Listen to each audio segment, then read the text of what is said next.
Everybody's still talking about the Super Bowl. Yes, most definitely. Well, it was a very interesting Super Bowl. It was. And I would say that Sunday, nearly everyone found themselves gathered around a TV for a Super Bowl that saw many highlights as well as no lights. We'll put you in on yesterday's record-breaking game and hear from the Super Bowl MVP. You're watching KLEW Sports, but first, here's a look at your ski report.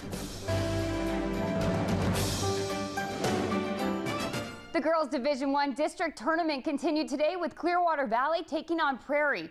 Prairie already with a huge lead. Brooke Shoemaker takes it in and grabs two more for the Pirates. Rams trying to set up a play, but Kayla Shoemaker isn't letting that happen as she gets the steal and takes it all the way back down for the easy layup. Rams turn to get on the board. Savannah McCone drives and tries for two. It's off the rim, and Anella Giannopoulos is there to put it back up while getting fouled. She sinks the free throw, but the ship has already sailed, and the Pirates grab this one 68-35. And the second game saw Troy battle Potlatch, where the Trojans beat the Loggers 40-27. The LCSC men's basketball team was back on a roll, but couldn't keep it going this weekend as they fell to Westminster College. The Griffins gave a solid performance, highlighted by three-point shooting that the Warriors couldn't overcome. Dante Archie led LCSC with 18 points, but the Warriors ultimately fell 95-82 and are now tied with the Griffins atop the Frontier Conference standings. Idaho took on San Jose State Saturday in a game that was a battle to the end. The Vandals led by as many as 13, but consistent offensive rebounds by the Spartans gave San Jose plenty of opportunities to score and come within three. The Vandals never trailed and the game was never tied. Connor Hill led the Vandals with 19 points as Idaho snatched the 66-63 victory Saturday night, improving their record to 5-6 in the WAC. The Washington State men were also on the court Saturday night against a number 8 Arizona team that, despite being young, has some amazing talent. The Wildcats got off to a quick start as they took down the Cougs 79-65.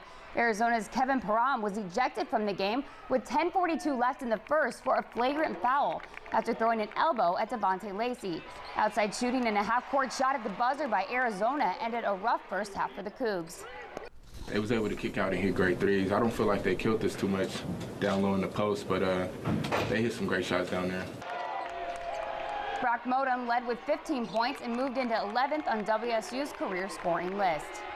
A Washington State women's basketball player has received the Pac-12 Freshman of the Week honor for the third time this season. Leah Galdiera averaged just over 20 points per game and 7 steals for the Cougs, who beat Arizona State and the University of Arizona over the weekend.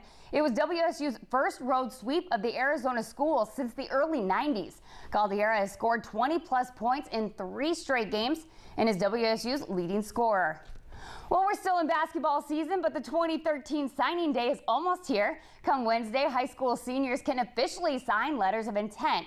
We'll get a sneak peek of Idaho and WSU's 2013 football recruiting class. Coach Paul Petrino and Coach Mike Leach are expected to make announcements regarding the upcoming classes on Wednesday afternoon.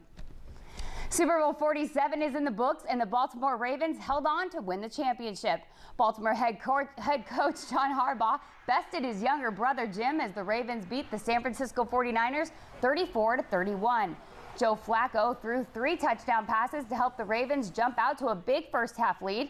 The second half, however, gave way to a darkened Superdome when the lights went out, delaying the game for more than a half an hour.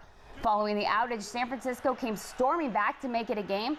The 49ers had a chance to win it in the final 2 minutes, but failed to score the potential game-winning touchdown. For his efforts, Flacco was named the game's MVP. It hasn't sunk in yet. Crazy. Unbelievable. Tough to put into words because it just really hasn't sunk in yet. I don't even think it's sunk in that we're here, let alone won the thing, so pretty cool. The reason for the outage is still under investigation, but yesterday's game was the longest Super Bowl in history at 4 hours and 14 minutes.